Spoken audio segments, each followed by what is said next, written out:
Oh, hi. I was just polishing up mahogany mallard, model number 6090. I like to keep my office tidy myself. It's a habit I got into in the early days when we were just starting out. You know how it is when you're just starting out. You have to wear many hats. Well, in my case, it was the occasional jumpsuit. Anyway, we'd been in business for about a year.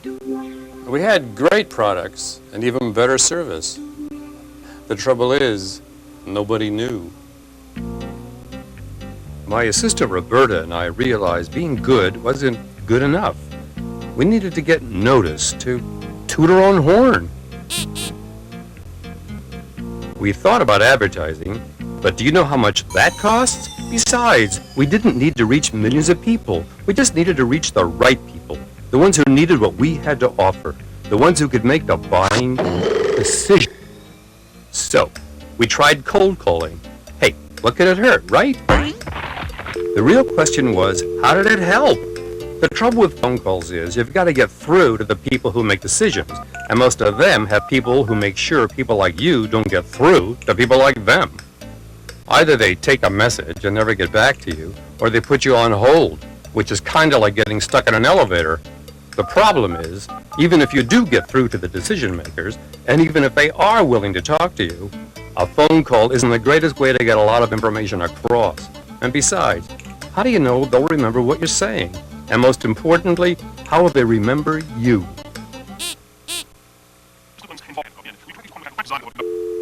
Phew, they don't call it cold calling for nothing.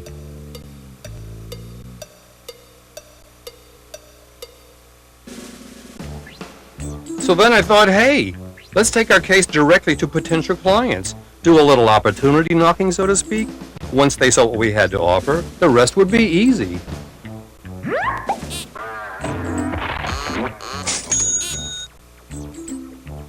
I didn't understand. Here we were, offering good value and good service.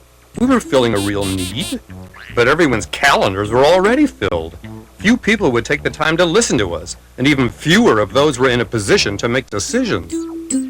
I couldn't blame them. My schedule gets filled too. And when was the last time I placed an order with someone who just walked in off the street? I thought to myself, there has to be a better way to connect with customers, to get my message across to the right people at the right time for the right cost, if only I could find it. So that's where I was, trying to find an answer and pinching pennies until I found one. Then, late one evening, as I was taking a break, something caught my eye. Something from a moving company. I thought, what the heck? Maybe I'll need them to move back to the garage.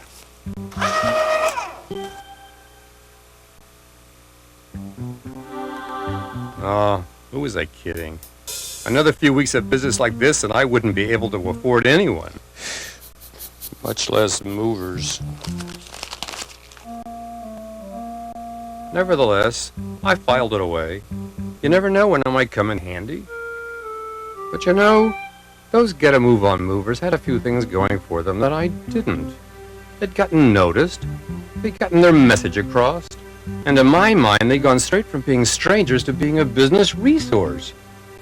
If these people had called me on the phone, I would have said, no thanks, I don't need any. If they had showed up in person, I would have been too busy. But they use direct mail. It gets their points across in a solid form I can keep on hand. And best of all, I open up the envelope when it suits my schedule, when I'm most receptive. This was the key.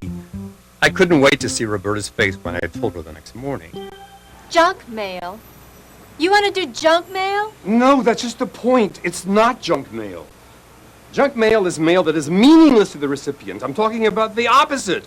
Let's call it value mail. Come on. I'm serious. We're not talking about flashy gimmicks here. All we want to do is communicate a message of real value to those who stand to benefit by it. I don't know. It sounds pretty complicated.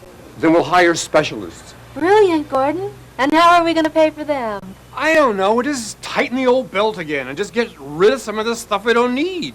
Like this computer, for instance. Yeah, right. Or this mailing system. What are we using it for? Oh, to send out the invoices, a couple of business letters each day, you know, the usual. Exactly. We don't need it. We'll go back to licking stamps. You mean I go back to licking stamps? Well, if you want to get technical about it. No, I'm no business genius, but I've had some pretty bright ideas in my time. That's the worst idea I've ever heard. Maybe you're looking at this backwards. Instead of getting rid of this stuff, why don't we use it?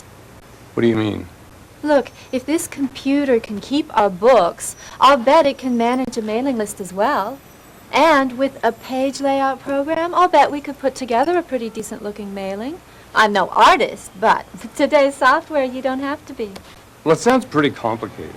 It's using the computer in a different way, but it's no more complicated than what we're doing now. This system gives us everything we need to try out your value mail idea. So why don't we do it ourselves?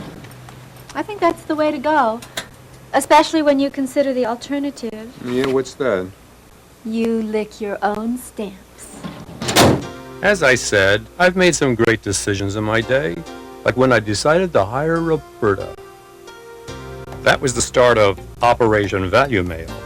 We figured that the best way to move forwards was, well, to work backwards. We chose the day we wanted our target audience to receive our mailing, and then we worked backward to allocate resources. While Roberta got the computer set up to accept a mailing list, I started shopping for one. I was amazed by the depth and breadth of the list they had to offer, and by choosing one and correlating it with another, you can really zero in on your target audience. Now, how about everybody in the tri-state area who buy animal items? No problem. And who place orders of 50,000 or more? No problem. In the past 6 months? You got it. And who really, really like ducks?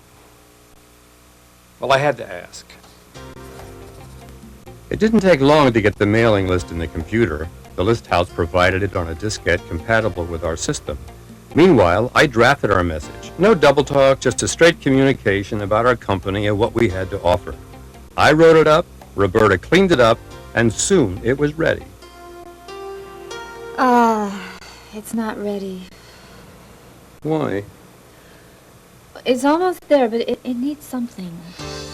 We experimented, and we discovered that it did need something. 3 somethings, in fact. First, we needed something to get the envelope open. Then we needed something to translate interest into action. You know, a little incentive to get people to act right away. Finally, we needed something for those people who couldn't order immediately, something for future reference. So then we folded and collated, printed and applied labels, and metered our mailing.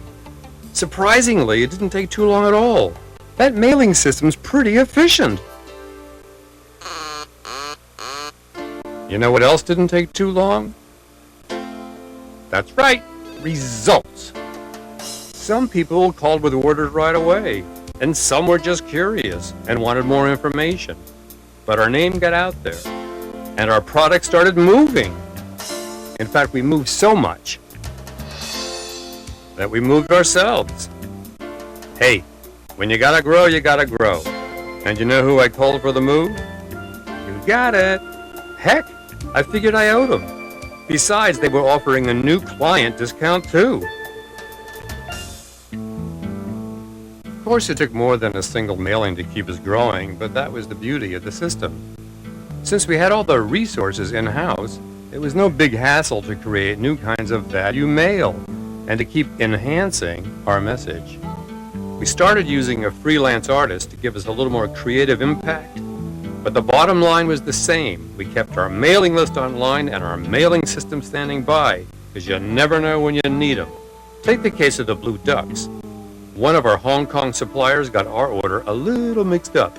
Instead of sending up 12 grosses of item 503, he sent us 503 grosses of item 12.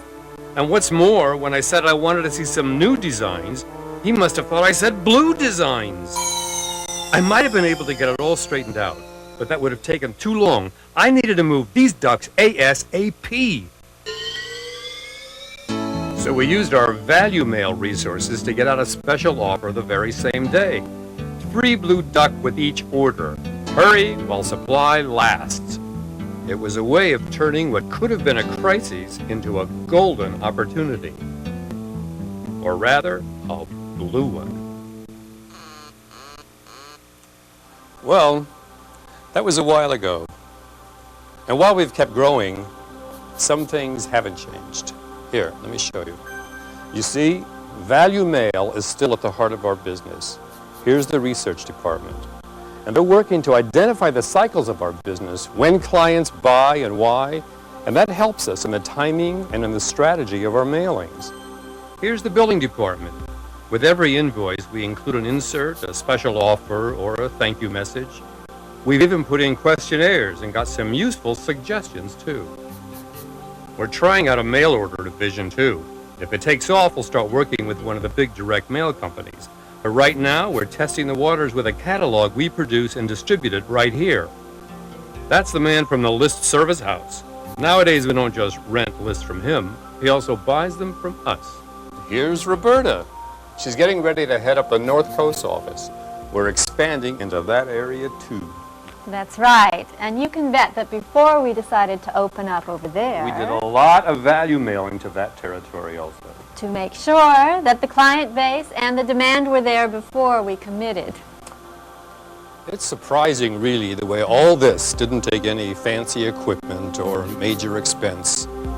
We just made the most of what we had, of what any small business has, a personal computer, a mailing system, and a clear sense of the value that we have to offer. Yes, thank you. Well, this has been great, but if you'll excuse me, I have some important business to take care of.